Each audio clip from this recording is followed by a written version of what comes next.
Ladies and gentlemen, welcome to today's conversation. My name is Tom Oliver Regenauer, and quick note up front, as you most likely already heard, I'm not a native speaker. So if you are listening to this conversation or you're watching the video from an English-speaking country, please don't mind, forgive me the most likely German accent of my English, but to your advantage, my guest will do most of the talking. So glad to have you here. Our guest today is Hakeem Anwar, CEO, founder of Above Phone, a privacy-focused company based in the US, offering cell phones, but not only, and we'll speak about data privacy and data protection and the surveillance economy, as I call it.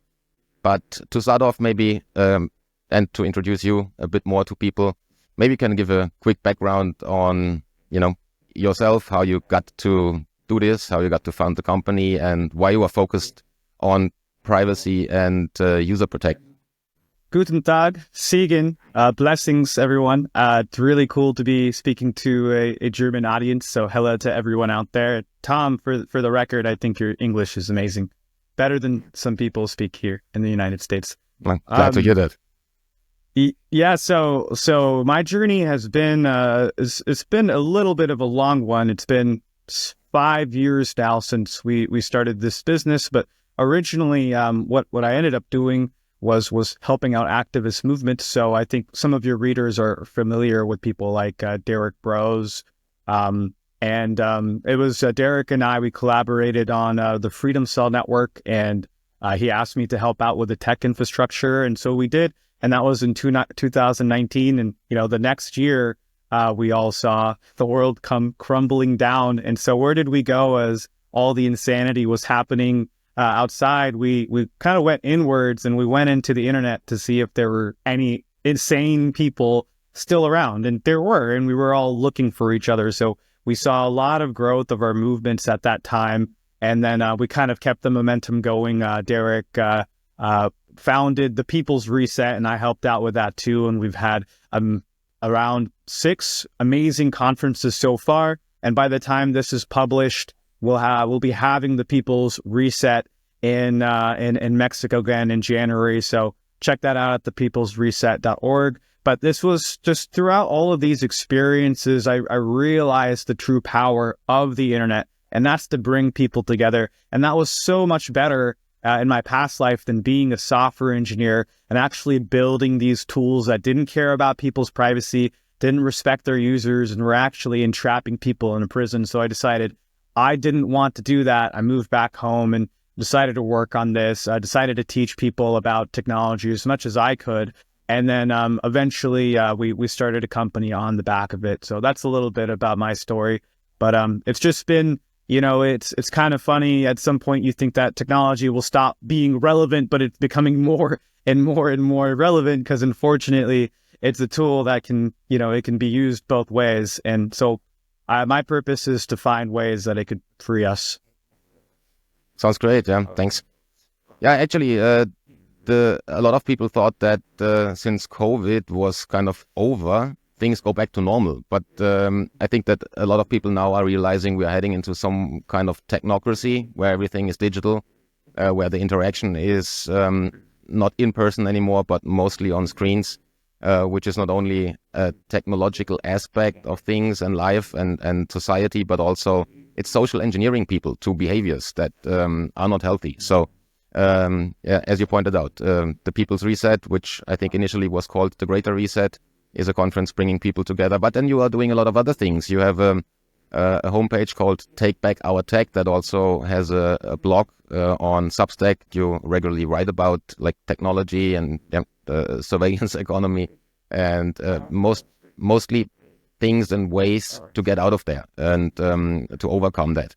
And then you support a lot of the independent media channels like Ryan Christian, who has a great channel on the Last American Vagabond, and then the Activist Pose and Macroaggressions with Charlie Robinson. So there's a lot of stuff that you are doing outside of just founding a company and making business, which I think is something that makes your company, Above Phone, kind of trustworthy in comparison to other companies on the market that offer similar products in some way, at least smartphones, but they don't have a proven track record of actually doing something for community, for freedom, for bringing people together and overcoming big tech in a broader way. Because maybe you can speak to that. You're not only building smartphones, or not offering smartphones, but also laptops and software. So what is the range of the portfolio you guys offer, and how can people first of all find it, and what's the background? Why do they maybe want to have it? Because they are used to behaviors, and they, like me, are afraid switching devices and systems. Yeah, absolutely. Thanks for this. There's this beautiful network that is being created. And like, I'm honored to have known some of these activists that are doing this real investigative research. There's very few people that are providing content with substance.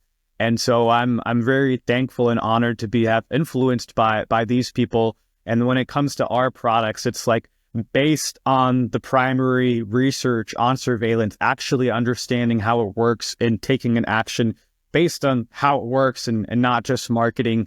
So our company is called Above, and our website is abovephone.com. And so we've been around for 4 years, and now we have a privacy phone. It's a de-Googled phone based off of Graphene OS, which is very popular security-focused operating system that doesn't make any connections to Google. And then we created our own version of it that has more of the apps and utilities that you need and kind of ready to go out of the box. And then we also offer different products like laptops. So we have a Linux laptop. We created our own Linux-based operating system. And what our purpose is to load these phones and laptops up with tools that not only respect your privacy, but also give you the tools to resist in ways that are meaningful, like actually important, which in my mind are things like starting your own business, or finding a way to heal other people or yourself, or to bring people together. And so from working alongside all of these activists, I tried to make the perfect tools for them. Then the other side of our business, which is not just physical devices, was we also run software services, because that was a really important part of this. When we started working on the People's Reset, we were working with designers in Europe. We had people in Austria and Mexico, so all these different places. And I remember feeling really paranoid at the time. I mean, I was new to activist work, but not new to conspiracies, not new to alternative thinking. So I was like, oh my gosh, I've got to do everything in my power to protect the work we're doing. And so that sent me on a journey of, all right, what's the best solution for us to get on a call together in video conference? It definitely wasn't Zoom, as you know, Tom, and you're making all the right moves here. But figuring out that process and, going through that process, figuring out what are we going to use to message? What are we going to use to store files? What are we going to use to call? What are we going to use to actually send messages to each other on our phones and laptops? At the end of it, 6 months later, we were like, hey, this is actually really good. Maybe we should productize it and sell it to others. And so we did.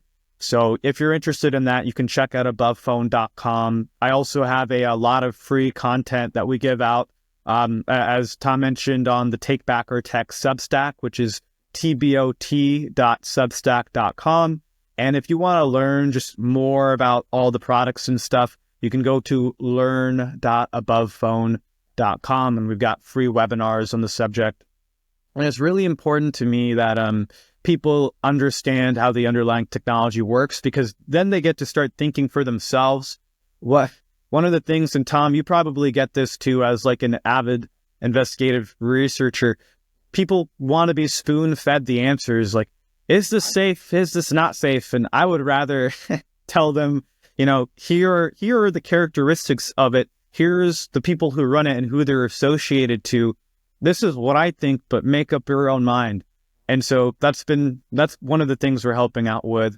But, from time to time, we do spoon feed people. So yeah, it's necessary at to some extent, because I mean, I have people visiting my, I don't know, I have one social media account still, but people are visiting that account and the URL is on my profile. So, and then they post a comment under an article and they ask me where can I find the text, the actual article. So, I mean, it's amazing. Yeah, it's weird. But going back to the technologies, as you said, you developed it kind of along the way because there was a need, building up that network, getting the conference set up. So there, obviously, you need to have a market for the product. I mean, there needs to be a market. So I think the market is created by people becoming aware that they are spied on, that everything that you do with Android or Apple phone is kind of monitored, recorded. Now with AI, it's being used against you to basically social engineer your behavior. You have all these apps and updates. You're constantly like triggered by dopamine shots. So as Sean Parker admitted in that famous interview that he gave a few years ago. So maybe, and some people I think have, or more people kind of are aware that there's somehow being spied on, that some type of data is stolen and misused. But as you are an expert, maybe you can a little bit describe what the actual need is, how much, to which extent such a smartphone is spying on you. Just the last few days I read an article as Apple switched on that client-side scanning. Now they're calling it differently, but it's just the AI doing client-side scanning on all your pictures. And then there's key logging. And with like 97% of the population in the German-speaking region of Europe using an Apple or Google product, it's 90% of the population being spied on, constantly, all the time. Wir bei Manova möchten mit unabhängigem Journalismus die Spaltung überwinden. Und wir freuen uns sehr, wenn Sie uns dabei unterstützen mit einer kleinen oder gern auch größeren Spende. Vielen Dank.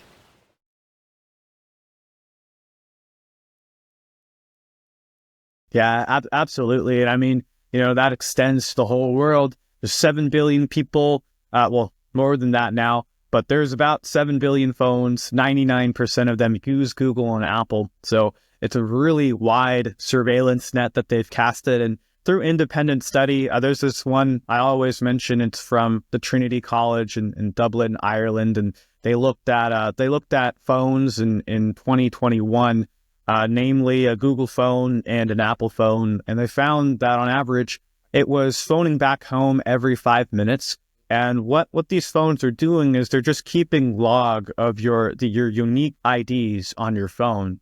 So those could be the IDs related to your phone number or your subscriber, your SIM identity, IMSI number, or your mobile equipment identity number, which is directly related to your phone. In fact, that's the ID you would use if your phone got stolen and you didn't want whoever stole it to use it. You would report that number to your telecom. So all of these IDs and more, such as the IDs associated with like Google Play and Android and your Apple advertising IDs, these are shared and logged every 5 minutes. And different IDs in at different times. But the important piece is that these IDs are needed to track you across your usage of the phone, but also your usage in other devices. And wherever you may show up on the internet, you go to a friend's house and you connect to their Wi-Fi and you have an iPhone, you are transmitting information about their local Wi-Fi network, right? So through that, they're able to tell who is visiting with who. So it's very insidious. People don't know that these things are happening under the hood. And as you mentioned, it continues to get worse and worse. And the major problem is with all of this stuff is that there are centralized services on normal phones that you cannot shut off. The software is proprietary, meaning that you can't see what's going on. Only Google and Apple developers can see what's going on. And we can only give our best guess as to what is going on, what information is being sent off. Whereas de-Googled phones or open source phones, these are using the open source foundation of Google's Android. And on top of that, all of the connections to Google are being stripped out. Depends which operating system you're looking at, but I'm talking about Graphene OS, where there are 0 connections to Google. We have verified that by default. And then if you want to go ahead and install Google services, you can. There are reasons some people might do that they need to use social media. So one of the things that we champion here at Above is we want to give you your freedom to choose. Yes, it's private by default, but if you need to go into the matrix and do your thing, so many people use Gmail, Google Drive, you can do that. I really don't recommend it, but you can do that. So there's all this tracking happening on the operating system level. Then there's 3 layers. There's the operating system, which we talked about. There are the apps, and then there's also telecom. So with apps, you can go to like the Apple App Store and the Google Play Store. And on average, there are 3 different organizations not related to the app that the app is sending information about how you use the app. There's also this giant market of analytics and advertising providers that will pay app developers to put their software inside the app. And once you give permission to an app, like let's say you give an app a permission to the microphone, then those analytics and advertisers also get the same exact permissions, right? So it's a little bit of a Trojan horse. Those little useful apps that you get are actually collecting a lot of information about you. And because of that, these data aggregators can then package up that data and sell it to the highest bidder. That could be a political organization looking for people that will vote for them, or it could be the government, as and has been in many, many cases now, federal, state, and local law enforcement in the United States using these data aggregators to circumvent our right to privacy and get information about us. So there's this entire ecosystem that's happening, and then telecom at the end has a very long history that they just share data with law enforcement as they need it. So it's these 3 layers that people need to start protecting themselves. And just really quickly, I'll just give the solutions. One, for the telecom, we need to stop using phone numbers entirely. Just don't use phone numbers. The entire the telecom system is not private. All information is being logged, what you're saying, what you're texting, and for that reason, it's kind of dangerous to use it. Now, even now in the United States recently, and in other Western countries, there's Chinese hackers. They say they're Chinese hackers are hanging out in the telecom infrastructure. We don't know how long they've been in there, really. We don't know the extent of their control, but they are in there. And so now the FBI and many other organizations are recommending that you use internet-based communications, which is what I've been saying for years, and other privacy advocates. So it's really, really strange to see this happen. Yeah, and it's always the Chinese or the Russian, if it could easily be one of your 3-letter agencies there itself, Exactly. Maybe important to point out, it's not only your smartphone itself. There was that, I don't know when and who that was, but I remember that I think it was a mainstream media outlet like the Washington Times or somebody, like New York Times. They did a test. So they went with the car through New York and they had 2 smartphones. One switched off without a SIM card, flight mode, and the other one switched on. And when they came home, they basically had a device that was reading out the data that phone would submit upon switching it on, or what it has been transmitting over the last 8 hours while they were driving through the city. And the astonishing thing was that one that was switched off with no SIM card recorded even more data than the other one. So that's astonishing. People think that they can switch off their phone and they're good, which is obviously not the case. Also, they're interconnected now. So there's these type of mesh networks. Can you maybe explain for somebody who thinks switching off a phone and then, or just using a Wi-Fi and going to the airport or to a protest, having your smartphone with you, is risky if you're using one of these big tech operating systems, because that's definitely something I heard you say as well to not do. Don't take your phone to any kind of protest, for example. Yeah, absolutely. And this is all happening because we want things to be convenient. We don't want to have to know the directions to the grocery store or the friend's house. So our friends at Google and Apple built these really sophisticated location systems that use Wi-Fi networks, the Wi-Fi networks around us, the Wi-Fi network at your house, the Wi-Fi network at my house if I had a Wi-Fi network, but I don't. And they use this information to precisely track your location within like 20 feet. And so when you're going out and about, you're collecting these Wi-Fi networks and you're sending them off to Google and Apple. And they have a map of about 2 billion Wi-Fi networks. And there was actually this study done. I'm forgetting the name of the college, but they basically abused Apple's location system because Apple didn't even protect it. And they just kept requesting, they were pretending they were all over the earth and they were getting all the Wi-Fi networks back. And they got 2 billion points. So Tom, that's like everywhere there's people on Earth, except for like remote areas of the Amazon rainforest. So they have visibility into all of that. So what you mentioned earlier about turning your phone off, I don't know. I think I know which study you're talking about. And it's like, if you put it on airplane mode or something, if you have these location services still running on your device, it's still collecting information. And when you connect it back to the internet, it'll just send it up. And this is those centralized services that do a lot of this heavy lifting. So when you use a de-Googled phone, like the above phone, there's no Google services installed on it. It's not making any connections to Google. So for that reason, you don't have ads. I repeat, you don't have ads, right? Woo, wow, what a psychological lift. You're not having to deal with that. And then you also don't have things like digital payments, which, I think the audience here will be happy to hear that. Some people want digital payments, but that doesn't support it.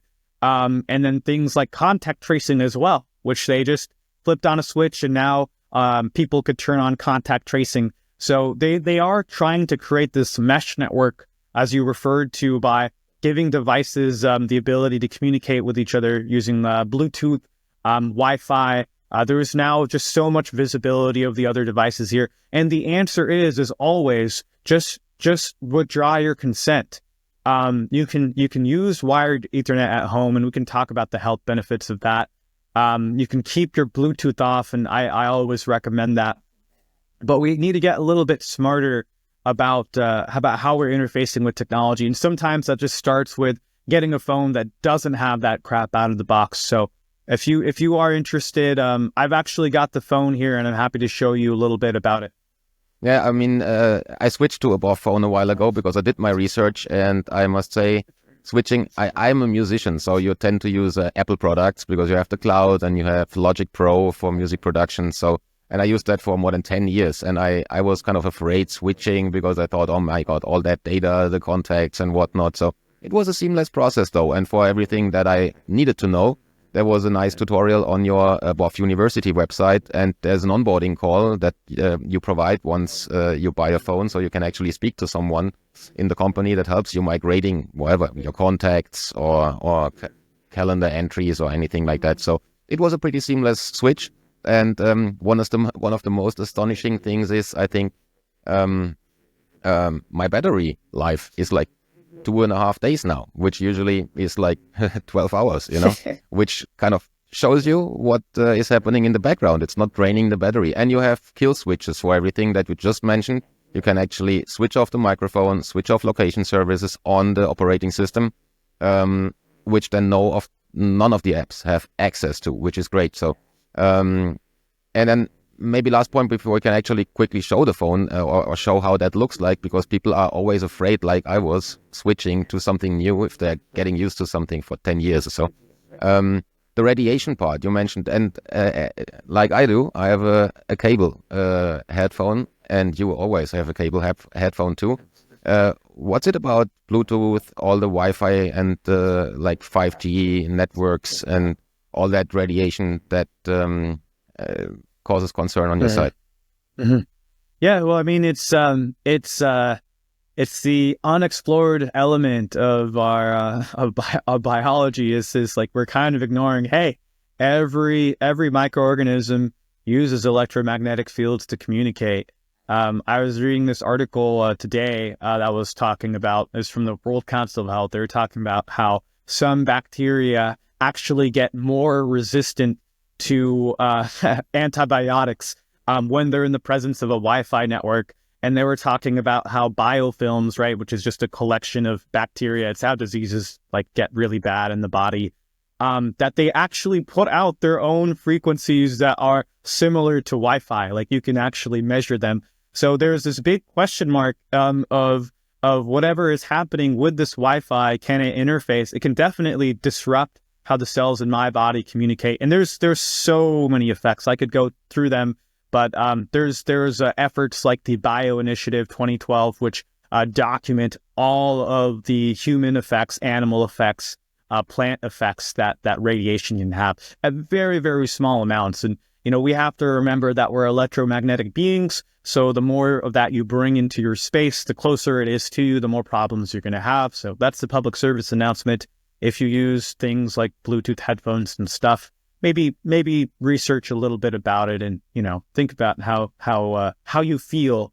And so yeah, there's these aspects why I recommend people go wireless. And then the phone itself too, like you mentioned, you notice your battery life going up because it's now not communicating all the time in the back end. So yeah, like I feel like technology is going to transform the way we're interacting, and there is going to be a little bit of a divide where the people who, this is not as important to them, these ideas are not so important to them, could drift more into the transhumanistic phase, be totally connected to AI, wear more Bluetooth things, have an internet girlfriend or boyfriend, all those types of things. They won't even need humans, whereas the people, technology is good up to a point. We want to appreciate it for what it is, but it's really just a way to build more human connection, to live here in the real world. We'll hopefully be using tools like Above Phone, like the Google phones and alternative networks. So with that being said, can you see the phone? I do think as we're doing a split screen recording, you should be able to see the screen.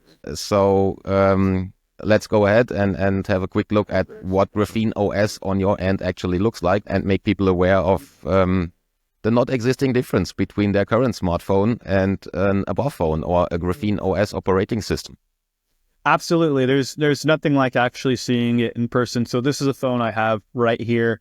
And the first things I'll point out to you are these kill switches that Tom was talking about. So you can turn off the microphone access, you can turn off the camera access, you can turn off the location. And it turns it off for all of the apps on the phone. You'd have to come back up here and re-enable it if you want to use it. You also notice too, in the corner, I've got this phone connected to Ethernet. So that's how we use all the devices here at this house. They're all connected to Ethernet. That makes it a lot faster. And when you have Ethernet, you can do things like have internet phone calls. So I'll get to that in a second. So if you've ever used Android, this looks very similar and feels really similar. Again, it's more about what it doesn't have than it does have. But there also are some really cool features that it does have. So I'll give you an example. This is Telegram, which some of you might have heard of, and maybe are a little bit less trusting now that Pavel is on France arrest in France. And who knows? I mean, he's giving more information about his app to different authorities. So you can choose what permissions Telegram has access to. And you can do cool things like if you do want to give Telegram your contacts, which I wouldn't recommend that. I would say try and avoid it for any app. Telegram allows you to add people's usernames. You don't even need to give it contacts. But if you do, you can choose which contacts you want to give it access to. So this is something called contact scopes. This is a Graphene OS feature. And so I can actually pick from my contact list, all right, I'm going to give access to Dave and George Walker because I think they're on Telegram. And that way, Telegram doesn't have access to my entire contact book. Now, Telegram isn't the biggest offender here. It would be apps like WhatsApp or even Signal, which really want your entire contact book in order for you to find other people. And with your contact book, they get the ability to market to more people and also know everyone that you know because they're responsible for connecting you with other people on the platform. So they know exactly who is talking to whom, even if they claim they've got end-to-end encrypted messaging. And so that's one thing to think about. It's law enforcement or like intelligence agencies have said before, it's not so much about the content of the communications more than it is the metadata who is talking to whom and when they're talking, where they're speaking from. So with this phone, your ability to even do things like remove the internet from a lot of apps. And this is really, really good because a lot of apps don't need internet permission, especially the apps on the above phone. These are all apps from with the exception of one, these are all apps from an open source app store called F-Droid. And if you use an Android phone, maybe this is something you could do right now. You can install F-Droid and start using some apps from there. I'll show you one from F-Droid that's really great, just called New Pipe. And so here I'm looking at the Manova Magazine YouTube channel, and that's awesome. So if I want to check out some interviews here, what I can do is I actually have more features than I would using the YouTube app, because I'm not going to pay anything, and I can still do things like download the entire video, which is really awesome. I can listen to it later, or I can play it in the background. And it's crazy because the official YouTube app doesn't let you do this unless you pay, what is it, like $8 now, or how much ever. Yeah. So yeah, it's really cool to do things like that. And you can still subscribe to people, but when you don't have a YouTube account, you don't have a Google account, you don't sign in, yet you can still see all the videos you want to see. Yeah, that's one of the apps I really like because it has actually has better features than the original one that it's built on, kind of, or that it's mirroring. Especially that playing in the background function. You don't have to have your screen on, doesn't drain the battery. You can just listen to something or even download it while having a quick internet connection, then switching the network off again. So it's a fantastic app and it's open source. Absolutely, yeah. And then the open source part is the important part is that all these apps from F-Droid, they must be open source. Whereas you look on the Apple App Store or the Google Play Store, most of those apps are not open source. You don't know what they're doing exactly. And unfortunately, I used to develop and publish apps. I still do.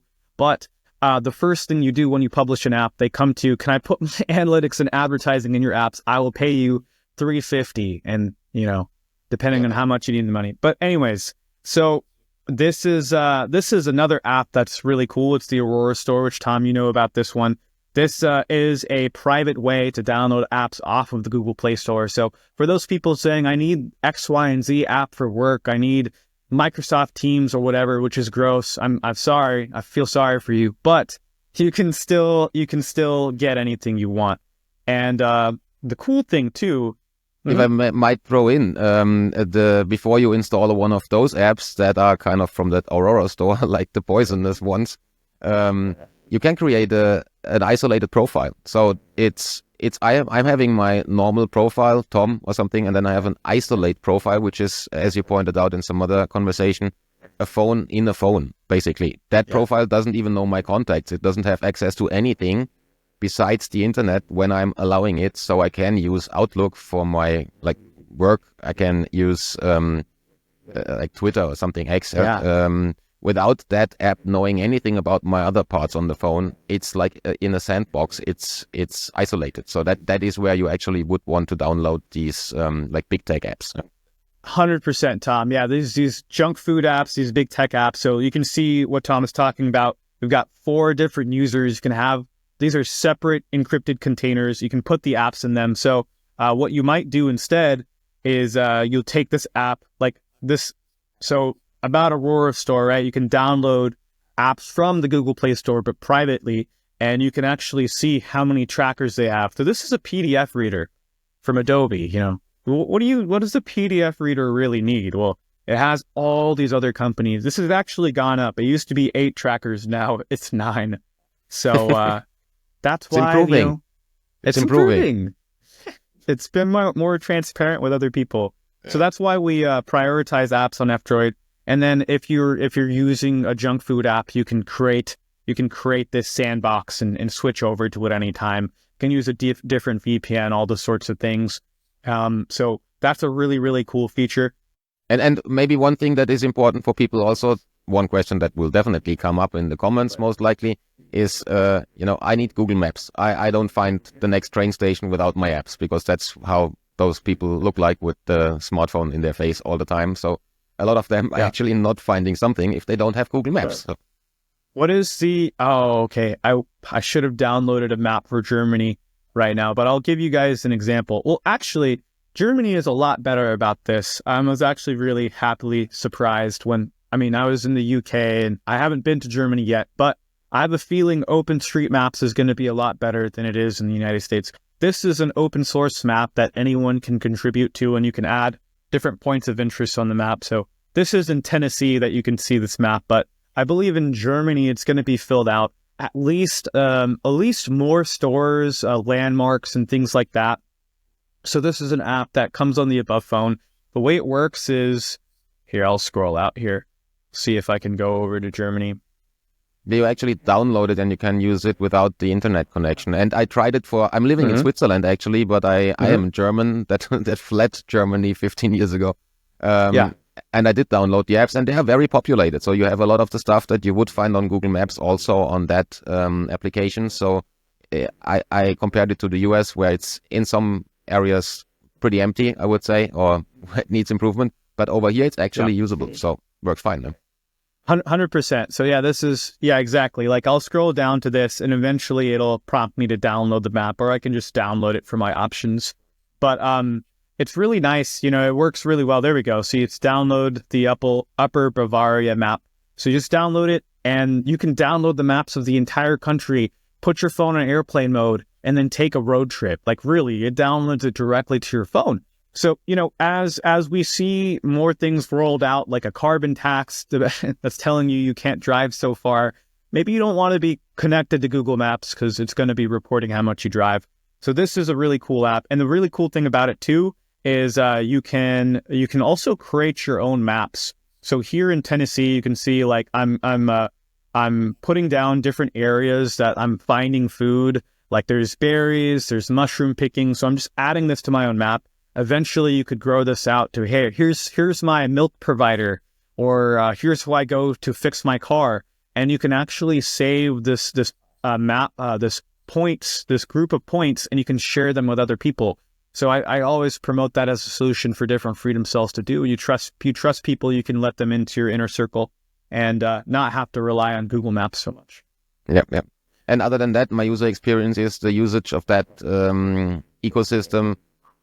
I mean, it looks a bit different here and there because I'm used to iPhones before, so I was used to iPhones, but there's no big difference. Like after 2 days or so, everything is as fluent as before, and I'm using it as much as I did before. And again, I have 1 day more, at least, of battery life. I'm not being spied on, and there's all the functions that you need, from a good camera to albums to music, music apps. People are afraid though that they are losing their like Apple Music or Spotify playlists if they switch to a different operating system. But as we just pointed out, you have in Graphene OS, you can create that isolated profile where you can actually download Spotify and have your playlist still, or your Apple Music. I have that on my isolated profile as well because I have a hip hop playlist that I generated with all my favorites that I need for sport, and it's like 12 hours. I'm not pulling that together one another time. So then I'm using that, but it's basically seamless. So everything you had before, you are going to have after switching over to a different operating system. You just have to do it. Absolutely. Yeah. You're not going to lose out. So yeah, this is in another language here. I don't understand the language, but this is kind of an example of switching between profiles. I've got this secondary profile, which I can install anything I want from the main profile. And then I can just switch back to the looks like Polish or here. something. Yeah, I think I said that on accident. And then we're back, and that's how easy it is.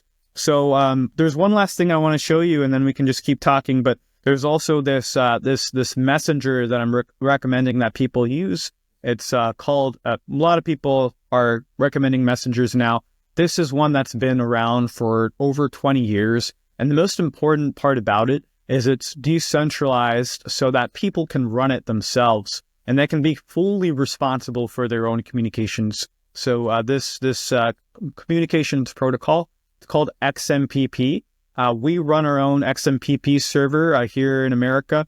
It's part of our above suite of software services. So for $100 a year, you can get access to this, video conferencing, VPN, a lot of other stuff. But the really cool thing about it is you can send end-to-end encrypted messages to people So, but also to phone numbers. So you can actually bridge out from this encrypted messengers to the phone network. You can see this number that looks like a phone number here, kind of looks like an email, but you can pick any phone number you want, and then you can send people text messages. It also works internationally. Now, the only thing is, for the German audience, you can't get your own German number, but you can get a US or Canada number, and you can communicate with German numbers. So that's really cool. So like I could call real phone numbers and have that call happen, or I could voice out a message saying I'm really I'm really excited to connect with this person. And this is a voice keyboard, an offline voice keyboard that you can use too. So there's a bunch of really cool tools that you can use, and we teach you how to do all of this. Like Tom mentioned, we have the free support call with a real live person. Will help you set all this up.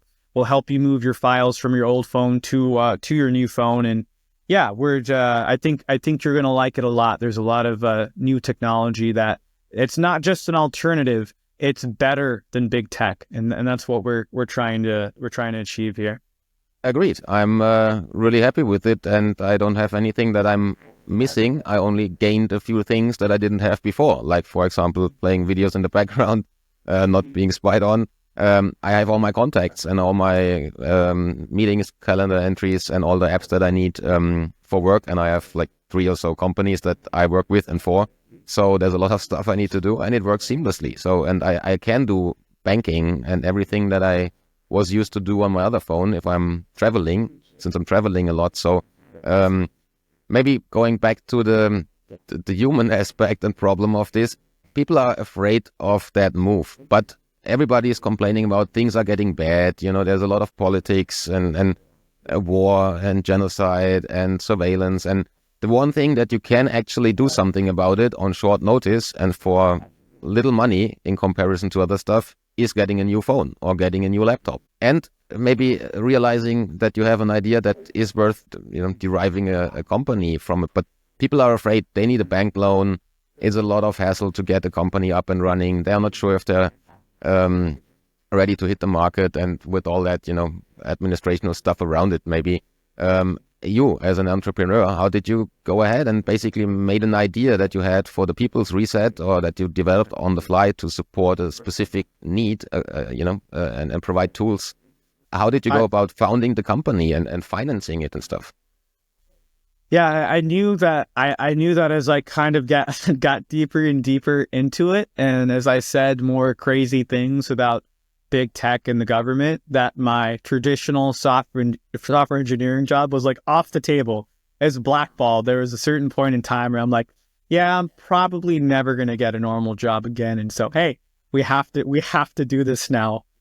So I tried, we tried a lot of things, consulting, building websites for other people at the time. And what I would recommend to people is, even without the business license first and all of these types of things, bring value to someone and to the point that they pay you, and just try and get profitability from day one, and you'll know you have an idea.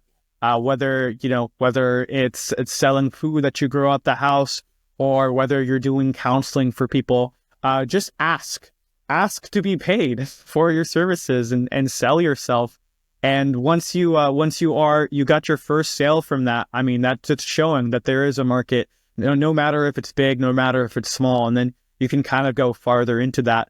But depending, like I'll say, the legal climate in the States, it's getting worse, and I think we'll talk about how later how these technocratic controls may make things worse for us. But I think that we need to have a balance of the registered businesses and also the private side of the businesses, where we're working through natural law and we're just exchanging with our friends, whether that be gifts or donations.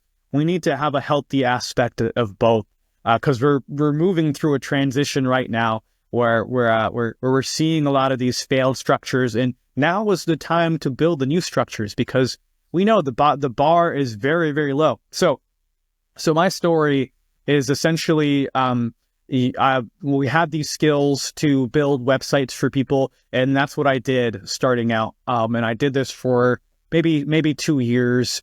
And some things worked really well, some things didn't work really well. So eventually we pivoted to doing the phones. And I had help along the way. I put in a lot of effort with people, and I just had to ask at the right time to get a little bit of help and financial support, and I received it. So I guess that would be another tip. Make friends with people who are fluent and can help you do these things, and show that you've got something powerful that no one else can do. Because I think a lot of people can. People sell themselves short, but you look at the government, and the bar is so low, right? What aren't they ruining, really? So if anyone wants to step up and take the reins, a lot of people, including myself, are happy to support. And I think that's what people are going to find. So if you guys want to learn a little bit more about that, I will be doing a course on an open source business at some point in 2025. Just if you want to hear more about that, you can join our email list at abovephone.com/subscribe, or just go to our website and sign up to the mailing list. But this is something I want to talk about, and I feel like a collection of businesses together and organizations together is one of the only ways we can resist and get organized to this massive technocratic state that we're facing. For government specifically, it seems that incompetence is the most important competence to be successful. Yeah? But as you said, it's about encouraging people, because nothing changes if you don't actually do it. I mean, it's about people, taking action, not only to switch their smartphones, but making an idea, a business, making an offer to the world, and trying to, realize, to bring to life what you are able to do, using your skills. And a lot of people are just, 9-to-5 jobs, sitting there with stuff, working on stuff that they don't like. But that being said, we are in a difficult time, and a lot of people have hope that the new U.S. government, obviously from Europe, you are always still looking at the U.S., because it's the Anglo-American or American empire, however you want to put it, but anyway, you want to start historically. But things are moving into a new direction. There's more conservative and liberal people, supposedly liberal people, like Trump and his J.D. Vance, who is steel-backed, obviously, and there's a lot of stuff happening with Elon Musk, and talks about AI, and the technological aspect of this will be AI, which is maybe good for cost reduction and less human workforce. But in the end, it seems as if it's still getting to a point where there's more government and more control. What's your take on AI? It can be, as you pointed out before, technology can be something beneficial, but it's like a hammer. You can use it for putting a nail in the wall, or you can hit somebody on the head. So it depends on what you do with it. So what's your point on AI and how it can actually benefit people, or is it something we should avoid at all costs? I think it's something we should learn about, absolutely. And I think that if you're deciding to do something with AI, you should do it in a consensual way. So with us, we've been very slow. I mean, we've researched a lot about it. We've played around with it, but we haven't released any AI product quite yet, because we want to be sure that it's working fully, and then it's also in alignment with our values. But for people, I think they should check it out. I think that anyone with a computer right now that's got 16 gigabytes of RAM can download LM Studio, which is an app to use local large language models. And you can download all sorts of different models. I'm not recommending that you don't, this is not legal advice, but you can get one that knows and is trained on laws and contracts. And you can ask it for advice on what type of clauses should this contract have. And so it's really, really useful for things like that, or at least to get it started. And then there's also, there's ones that can help you plan your business, or there's ones that will help you get your writing project started. So this is really, really exciting because it is in the hands of everyone. But then at the same time, in the US, you have the people who are lording over OpenAI, and they're asking the government for more regulation. That's because they want to close the door to the club that they're already in. And so, we could see more heat being coming down on AI. So it's better that you figure out how to use it now. You get it on your machine. There's really no way to stop you from using it. And I do think there's a lot of good in AI. I'm not using it myself exclusively for a lot quite yet, but that might change as I become more accustomed to it. One thing is certain, it's a really efficient way to collect like a body of knowledge. So one of the things I'm thinking about is, getting a collection of books from the 1700s to the 1900s and feeding an AI on it, just so have a reference, someone to ask questions about anything from shooting bows and arrows to growing potatoes. This AI should be answering the question. And that is an AI that is actually on our side. So that's really exciting. There's also people like Mike Adams in the US he's working on his own local large language model that's trained with a lot of natural health info. He's got people like Sayergy of GreenMed Info. All of the studies off of that website will be included in it. So, think about that. It's like I don't want to say AI doctor, but maybe an AI wellness effort. I'm feeling a little bit of a headache right now. What herbs should I take? And it just tells you, and then you go find them. I think that's really, really cool. And then now that's kind of like a role reversal, right? Instead of AI replacing our jobs, it's going to replace their jobs. And that kind of makes me feel good. Have you been using AI yourself a little bit? I mean, I'm always testing what I'm writing about, so I do test it. But obviously, when I try to talk about the killing of John Lennon or the eugenics history of Julian Huxley with ChatGPT, it was constantly lying until I pointed out the actual book of the UNESCO founding document where he's talking about eugenics and stuff. So it's biased. Yeah? And as an artist, I'm doing music, and I'm a musician and a music producer. I have a hesitation using AI because it's not. I'm not quite sure how to put that in English. It's missing soul. So if there's actual music like Marvin Gaye music or anything that you hear from the radio, the good old 70s, it's soul music. It's not. There's a reason why it's called soul music. If you hear Carla Thomas or Wendy Renee or one of these singers, you can't reproduce that on AI. It's never gonna sound like that. It's not gonna paint a Picasso picture. It's not creating that form of art. So I have a hesitation, but obviously I'm checking it out. But the takeaway from what you just said is you might not want to actually use ChatGPT and OpenAI and everything that's floated around Grok that they use on X. So you want to have a local version. You want to download a local version that receives updates here and there, or that is tailor-made for a specific purpose. As you said, there's maybe a topic it's centered around, like health or history. So it's definitely something that people have to learn about. It's like with most things, there's positive aspects and it's not all bad. But from an art point of view, I'm kind of hesitant to use it. So most stuff, I really like that you said that too, because you're right. Like listening to AI music, it's just it's very flat. There's also this problem too, now that AI content is like everywhere. It's definitely rotting people's brains.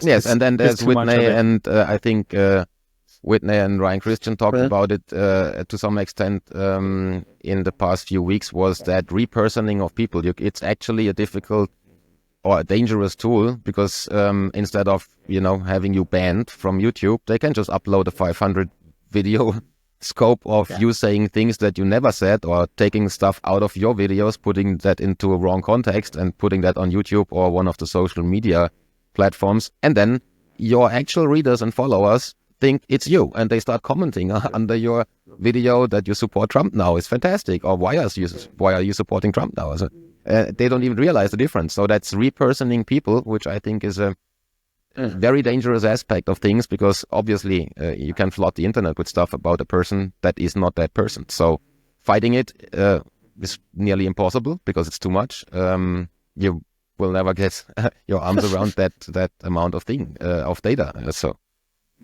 difficult. Yeah, we're going into a timeline where it's really, really hard to tell truth from fiction, and it was like that without AI. So now without AI, who knows where it will go. But the good news is that, we can teach ourselves a little bit of common sense and be even more connected to the people we follow. Yeah, true that. And since we're close to an hour, I think we're going to wrap up. You have a busy day, I guess, ahead of you still, because we're in different time zones. Your day is only starting. Mine is luckily going to end. But as maybe an outlook as to what's coming. So technology-wise, on your end, from the company, what are you, short-term, long-term goals from a technology point of view? And also, is there anything else besides the lectures or the People's Reset event that is just happening a few days from now? Is there anything else that people can expect? And maybe some closing words on where to find you, how to contact you, if there's other questions or interview requests, maybe.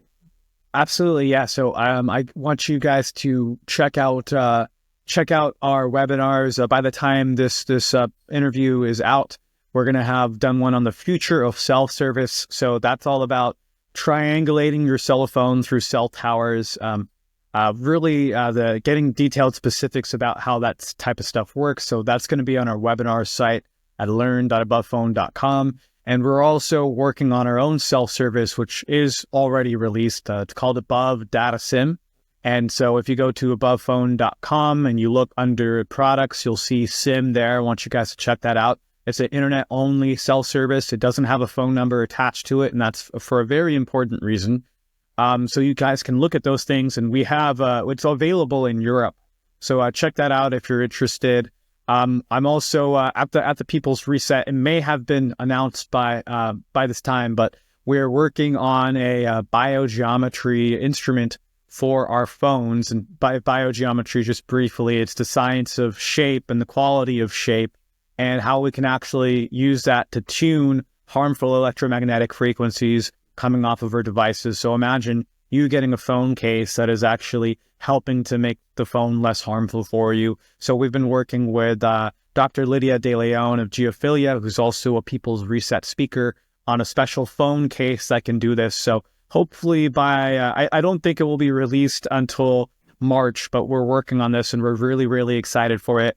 If you want to reach out to me, I would love to hear from you. I would love to hear what Germans, what important issues to Germans are, and any way I can get involved here locally.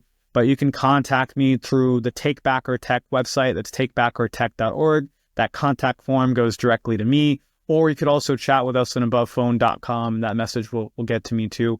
But I just want to close with saying that 2025 is going to be a really exciting year, and that you can see through the illusions, look inwards, and this is the year where we're going to be the best versions of ourselves, and these old structures are going to show their true colors, and they are only so evil and so powerful because we're meant to be so good and just as powerful. So let this be your year to do that.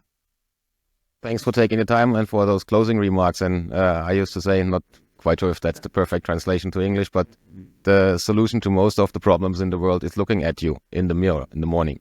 So thanks for taking time, Hakeem. Good luck with the company. Wish you all the success, and also have a nice 2025. Thanks for taking the time. My pleasure, Tom. Thank you.